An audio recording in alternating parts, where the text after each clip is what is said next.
চাকরির পরীক্ষায় সূচক টপিক থেকে যে অঙ্কগুলো প্রচুর পরিমাণে রিপিট হচ্ছে, আজকে আমরা বেশ কিছু অঙ্ক শিখব। তো দেখেন স্ক্রিনের 1 নম্বর যে অঙ্কটা রয়েছে, এই অঙ্কটা দিয়ে আমরা আলোচনাটা শুরু করছি। এখানে বলা হচ্ছে 125 ভাগ হচ্ছে 27, ব্র্যাকেটের উপরে টু দি পাওয়ারে রয়েছে -2/3। এর সহজ প্রকাশ নিচের কোনটা? সম্ভাব্য 4টা উত্তর দেওয়া রয়েছে, আমাদের এটা সলিউশন করে বের করতে হবে। তো যেটা দেওয়া আছে আমরা সেটা তুলছি। 125, তার নিচে হচ্ছে 27 এবং ব্র্যাকেট দিয়ে দেওয়া আছে উপরে ইনভার্স আকারে 2/3। দেখেন এই যে ইনভার্স রয়েছে পাওয়ারে, তো আমরা যদি এই ইনভার্সটা বা এই মাইনাসটা পাওয়ারে তুলে দেই তাহলে 27 উপরে চলে যাবে আর 125 নিচে চলে আসবে। এই ক্যালকুলেশনটা কিন্তু আপনাদের শিখতে হবে। তো দেখেন ইকুয়াল দিলাম, উপরে চলে গেল 27, নিচে চলে আসলো 125 এবং মাইনাসটা কিন্তু উঠে গিয়ে যা আছে তাই থাকলো। এটা করতে পারেন, অথবা ইনভার্সের একটা ক্যালকুলেশন রয়েছে। যেমন আমি যদি বলি এক্স ইনভার্স, এটা মানে কিন্তু 1/x। আবার আমি যদি বলি এক্স ইনভার্স 2, এটা মানে কিন্তু 1/x স্কোয়ার। এই যে সিস্টেমটা, এই সিস্টেমেও কিন্তু আপনি এটা করতে পারেন। তো আমি সবচেয়ে সহজ যে সিস্টেমটা সেটাই আপনাদের শেখালাম। মাইনাসটা তুলে দিলে কি হয়, উপরেরটা নিচে আসে, নিচেরটা উপরে যায়, মানে ভগ্নাংশ যেহেতু সেহেতু আমরা এটা করতে পারি।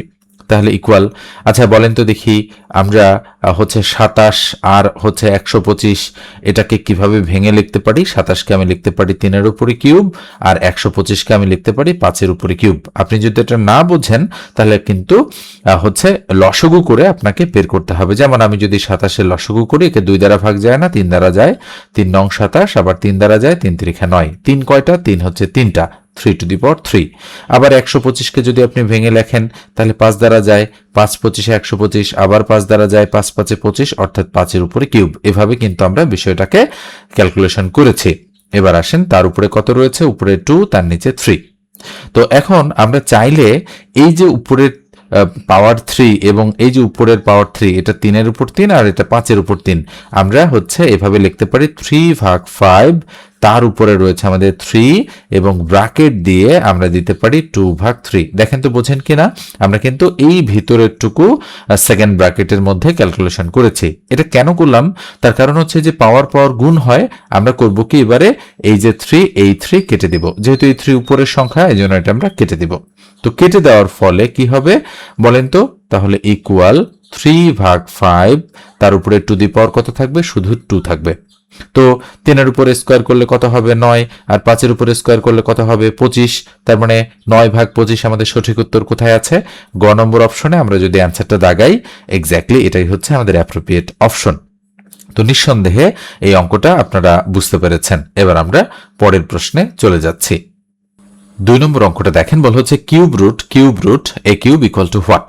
সম্ভাব্য 4টা উত্তর দেয়া রয়েছে। তো আমরা যদি এই অঙ্কটা সলিউশন করি, অঙ্কটা কিন্তু খুবই ইজি। দেখেন আমি এখানেই করতে পারি, কিউব আর কিউব ক্রস করে দিলাম, অর্থাৎ কিউব রুট এবং এই কিউব কাটা, তাহলে কি থাকলো? কিউব রুট এ থাকলো। দেখেন কাটা দিয়েছে যেহেতু। আচ্ছা, এর পাওয়ার কত? 1, তাহলে আমরা বলতে পারি a টু দি পাওয়ার 1/3, অর্থাৎ এটাই হচ্ছে আমাদের সঠিক উত্তর। আমরা যদি অ্যান্সারটা দাগাই, এক্স্যাক্টলি এটাই দেখেন আমাদের অ্যাপ্রোপ্রিয়েট অ্যান্সার।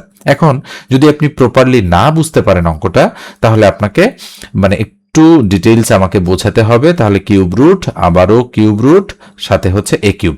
তো ইকুয়াল দিলাম, দেওয়ার পরে এই যে কিউব রুটটা, এই কিউব রুটটা আমি রেখে দিলাম। রেখে দেওয়ার পরে এই যে ভিতরে দেখেন, আমি একটু অন্য কালার দিয়ে দেখাচ্ছি। ভিতরে এই যে এইটুকুর ক্যালকুলেশনে কি হবে, আপনি এই এ আছে এ লিখবেন, এই কিউবটা উপরে যাবে আর এই কিউব রুটের কিউবটা এটার নিচে আসবে। ওকে, নিশ্চয়ই বুঝেছেন। তাহলে ইকুয়াল কিউব রুট আছে এ, এটা কাটা দিলে থাকে পাওয়ারে 1, তাহলে 1 লিখে দিলাম। তাহলে এ উপরে 1 আর এই মূলের ভেতরে যেটা থাকে সেটা হচ্ছে নিচে আসে 1-এর, তাই না? তাহলে a টু দি পাওয়ার 1/3, এটাই হচ্ছে আমাদের অ্যাপ্রোপ্রিয়েট অ্যান্সার। আপনার হচ্ছে ধরেন এই যে রুট এক্স আছে, মনে রাখবেন রুট এক্স এটাকে কিন্তু আমরা বলি square root, SQUARE, square root. কিন্তু আমরা হচ্ছে শুধু রুট হিসেবে এটাকে হচ্ছে বলতে শুনি অনেকেই, কিন্তু আসলে এর বাংলা নাম হচ্ছে বর্গ মূল। হ্যাঁ, তো বলেন তো দেখি, রুটের বাংলা হচ্ছে শুধু মূল, তাহলে এটা যেহেতু বর্গমূল চিহ্ন, তো সেক্ষেত্রে অবশ্যই স্কোয়ার রুট বলা উচিত আমাদের। আমরা কিন্তু শুধু রুট বলি, শুধু রুট মানে তো মূল, তাহলে স্কোয়ারটা আমরা বলি না। তো মনে রাখেন, এই যে এটা স্কোয়ার রুট, এখানে কিছু না থাকা মানে কিন্তু মনে মনে 2 থাকা, আর এই এক্স এর পাওয়ার কত, এক্স এর পাওয়ার 1, তাহলে ইকুয়াল আমরা বলতে পারি এই 1টা উপরে যায়, আর এখানে কত আছে উজ্জ্ব অবস্থায়, 2 আছে, তাই 2টা নিচে আসে, এই জন্য রুট এক্স মানে কিন্তু x two the power half হয়। নিশ্চয়ই বুঝেছেন। আবার যদি কিউব রুট হয়, ধরেন এখানে 3 আছে আর এখানে এক্স, তাহলে এক্স টু দি পাওয়ার এই এক্স এর পাওয়ার 1টা উপরে আর এই 3টা কোথায়, নিচে, এভাবে কিন্তু এক্স টু দি পাওয়ার 3 হয়। নিশ্চয়ই এবারে আপনারা বুঝতে পেরেছেন। 3 নম্বর অঙ্কটা দেখেন, বলা হচ্ছে 3 into 27 two the power x equal to 9 two the power x plus 4 হলে এক্স এর মান কত।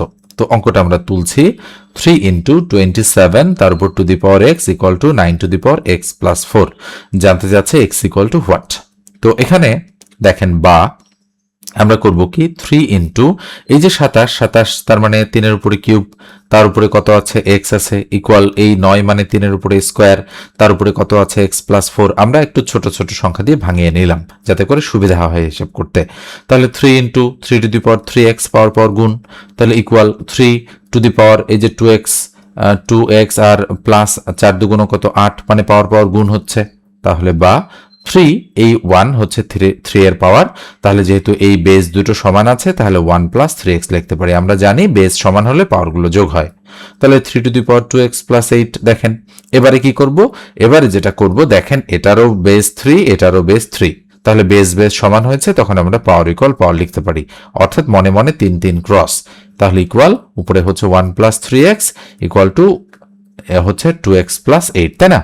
তাহলে বা এই 3x এদিকে থাকলো, এই 2x এদিকে আসলে মাইনাস 2x হয়ে যাচ্ছে, ইকুয়াল এই 8 আছেই, এই 1 এদিকে গেলে মাইনাস 1 হয়ে যাচ্ছে, তাহলে বা কি হচ্ছে, x ইকুয়াল টু 8 থেকে 1 গেলে থাকবে 7। তাহলে সুতরাং x এর ভ্যালু আমরা 7 পাচ্ছি। 7 আছে খ নম্বরে। আমরা যদি অ্যান্সারটা দাগাই, দেখেন কি হয়, এক্স্যাক্টলি 7ই হচ্ছে আমাদের এই অঙ্কটার অ্যাপ্রোপ্রিয়েট অ্যান্সার। 4 নম্বর প্রশ্নটা দেখেন, বলা হচ্ছে কি, মানে 5 to the power x plus 5 to the power x plus 5 to the power x plus 5 to the power x plus 5 to the power x, মানে 5টা 5 টু দি পাওয়ার এক্স। এই অঙ্কগুলো কিন্তু ভেরি ভেরি ইম্পর্টেন্ট। অনেক সময় 4 দিয়ে আসে, অনেক সময় 3 দিয়ে আসে, অনেক সময় 2 দিয়ে আসে, এরকম। হ্যাঁ, তো যখন 4 দিয়ে আসে তখন 4টা থাকে, যখন 3 দিয়ে আসে তখন 3টা থাকে, আর যখন 2 দিয়ে আসে তখনও 4টা থাকে। এভাবে কিন্তু আমাদের অঙ্কগুলো বুঝতে হবে, হ্যাঁ, যে এই ক্যাটাগরির হচ্ছে এই অঙ্কগুলো। তাহলে আমি অঙ্কটা তুলে নিচ্ছি, 5 to the power x plus হচ্ছে 5 টু দি পাওয়ার এক্স, 5টা আছে। তো সবচেয়ে সহজ বুদ্ধি হচ্ছে একটা 5 to the power x common নেওয়া। কমন নিলে থাকে 1 প্লাস 1 প্লাস 1 প্লাস 1 প্লাস 1, 5টা 1 থাকলো, তাই না? তাহলে 1 থাকলো কয়টা, 1 থাকলো 5টা। তো এখন আসেন, এই 1টা এটা, এইটা মানে এইটা এটা এটা এটা এটা এটা, এভাবেই কিন্তু হয়েছে। তাহলে equal 5 to the power x equal 5টা 1 যোগ করলে 5 হয়। তাহলে এই 5 এর পাওয়ার কত, 1। তাহলে আমরা এভাবে লিখতে পারি 5 to the power x into 5 to the power 1। তাহলে 2 5 এর মধ্যে একটা 5, এক্স প্লাস 1। আমরা জানি বেস সমান হলে পাওয়ারগুলো যোগ হয়, তাই না? তাহলে 5 to the power x plus 1 কোথায় আছে, খ নম্বর অপশনে। আমরা যদি দাগাই, এক্স্যাক্টলি এটাই হচ্ছে আমাদের সঠিক উত্তর। এই অঙ্কটা দেখেন, এই অঙ্কটা কিন্তু সহজ অঙ্ক, মানে খুবই ইজি টাইপ, কিন্তু প্রচুর পরিমাণে এসেছে বিভিন্ন চাকরির পরীক্ষায়। নিবন্ধন বলেন, প্রাইমারি বলেন, বিসিএস বলেন, বা বিভিন্ন মন্ত্রণালয় বা অধিদপ্তর বলেন, সব পরীক্ষার জন্য এই অঙ্কটা কিন্তু গুরুত্বপূর্ণ। তো দেখেন আমরা অঙ্কটা সলিউশন করছি। তাহলে বলা হচ্ছে 8x টু দি পাওয়ার কত, 0 প্লাস 8x টু দি পাওয়ার 0 এর মান নিচের কোনটি বলা হচ্ছে, তাই না? তো ইকুয়াল, দেখেন যে কোনো সংখ্যার উপর সূচকের নিয়মে যদি আপনারা দেখেন যে পাওয়ার 0 আছে, তার মান 1, মনে রাখবেন a টু দি পাওয়ার 0 মানে 1। আবার যদি হয় এরকম, ধরেন 8m টু দি পাওয়ার 0, তার মানও কিন্তু 1। যাই হোক না কেন, এখানে 8x টু দি পাওয়ার 0 আছে, তার মান 1 প্লাস 8 ইন্টু, এখানে কিন্তু 8 এর উপর 0 নেই, x এর উপর 0 আছে, তাহলে 8 ইন্টু 1, তাহলে 1 প্লাস 8 একে কত, 8, তাহলে 8 আর একে কত, 9। এই যে 9 হচ্ছে সঠিক উত্তর। ভুল করার কিন্তু চান্স আছে, বিধায় এই অঙ্কটা কিন্তু আপনাদের দিয়ে দেয়। আমরা যদি দাগাই, এক্স্যাক্টলি এটাই আমাদের অ্যাপ্রোপ্রিয়েট অ্যান্সার। এবার আমরা মুছে দিয়ে পরেরটাতে যাচ্ছি। এটাও কিন্তু ভেরি ভেরি ইম্পর্টেন্ট টাইপের একটা অঙ্ক। এটা কিন্তু প্রচুর রিপিট হয়েছে এই অঙ্কটা, আপনারা দেখবেন বিভিন্ন চাকরির পরীক্ষায় এগুলো কিন্তু রিপিট হচ্ছে। তো দেখেন আমি তুলছি, বলা আছে 2 মাইনাস 3, আবার ইনভার্স আকারে, তার উপরে আবার inverse, first second third bracket আছে, তার উপর আবার ইনভার্স। তো এই যে ইনভার্সের ক্যালকুলেশনের জন্য এটা গুরুত্বপূর্ণ। তাহলে 2 যা আছে তাই থাকলো মাইনাস, এটাকে আমরা কি লিখতে পারি, এটাকে আমরা এভাবে লিখতে পারি, ব্র্যাকেটের ভিতরে দেখেন 1/3, তাই না? ইনভার্স যেহেতু 3 উপর পাওয়ার 1 হয়, তো 1 তো মূল্যহীন, ওই জন্য 1/3 দিলাম। তার উপরে ইনভার্স আছে, ব্র্যাকেট দিয়ে আবার ইনভার্স আছে, তাহলে 2 মাইনাস দিলাম। এই যে মাইনাস আছে এখানে, তাহলে আমরা করব কি, এই জিনিসটাকে উল্টাই দিলেই মাইনাসটা উঠে যাবে। তাহলে 3টা উপরে গেল, 1টার নিচে আসলো, এবং তার উপরে কত হলো, তার উপরে 1, ব্র্যাকেট দিলাম -1। এই ক্যালকুলেশনটা কিন্তু বুঝতে হবে আপনাদের, ইনভার্সের কারণে এটা উল্টে গিয়েছে। তাহলে ইকুয়াল, ব্র্যাকেট দিলাম, 2 থাকলো, মাইনাস এখানে শুধু 3 থাকলো, আবার ইনভার্স উপরে আছে। এই যে দেখেন 3-এর নিচে 1 মূল্যহীন, 3-এর পাওয়ার 1, অর্থাৎ 3-এর পাওয়ার 1 দিলে 3ই হয়। তাহলে ইকুয়াল, এখানে একটু ক্যালকুলেশনটা করছি। তাহলে 2 থেকে 3 গেলে -1 থাকবে, তার উপরে কত থাকবে, তার উপরে -1।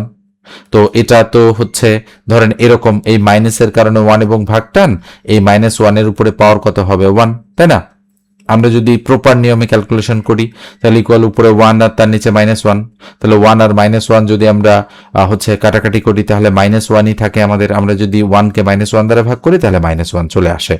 এই যে ক্যালকুলেশন, এটা কিন্তু অনেকেরই বুঝতে প্রবলেম হয়, এবং এই জন্য অঙ্কটা কিন্তু মোস্ট ইম্পর্টেন্ট একটা অঙ্ক, অনেকবার কিন্তু বিভিন্ন চাকরির পরীক্ষায় রিপিট হয়েছে। কোথায় আছে অ্যান্সারটা?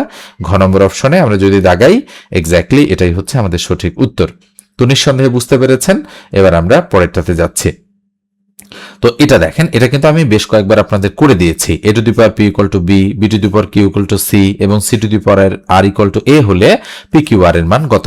তাহলে আমরা শুরুতে কি লিখবো? আমরা লিখবো দেওয়া আছে, লিখে অঙ্কটা তুলবো। a two the power p এর ভ্যালু হচ্ছে b, আবার b two the power q এর ভ্যালু হচ্ছে c, আবার কি, আবার হচ্ছে c two the power r এর ভ্যালু হচ্ছে a।